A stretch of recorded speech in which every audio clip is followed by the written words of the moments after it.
Vous savez qu'il y a une mitzvah de Pidyon Haben, le rachat du premier-né. C'est le devoir du papa de donner au Kohen Hamisha Slaim pour le racheter comme la Torah nous ordonne.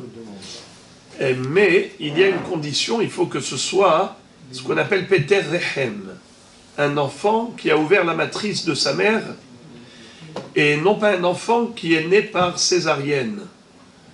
Il est né par césarienne, ça s'appelle Yotse Dofen. Il n'est pas passé par le Rehem.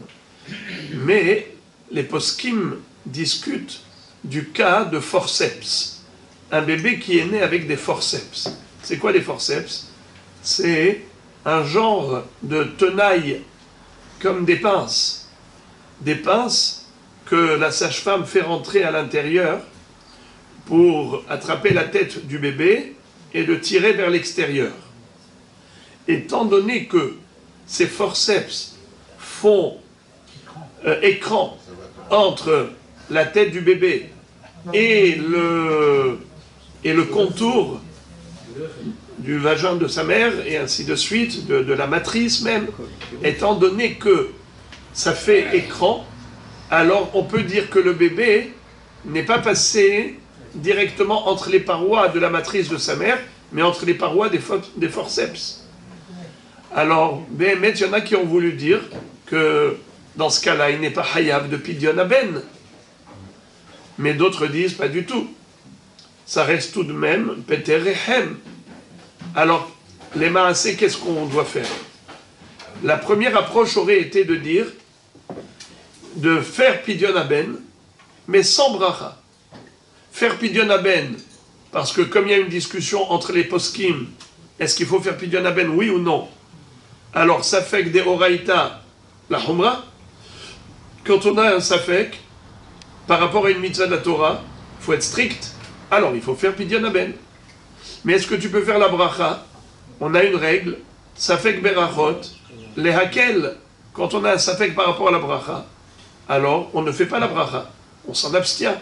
Donc, l'approche, je vais dire superficielle, est de faire la mitzvah, mais sans bracha.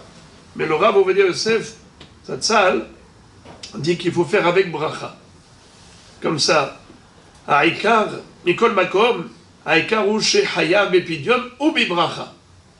Vechen Pasku, Arbe Aharonim, le Hayav Mishum, Safek Speka, Vafalpi Sheyesh Mi Shemepakpek Bazé Mishum Hatzitza, il y a ceux qui disent que ça fait écran.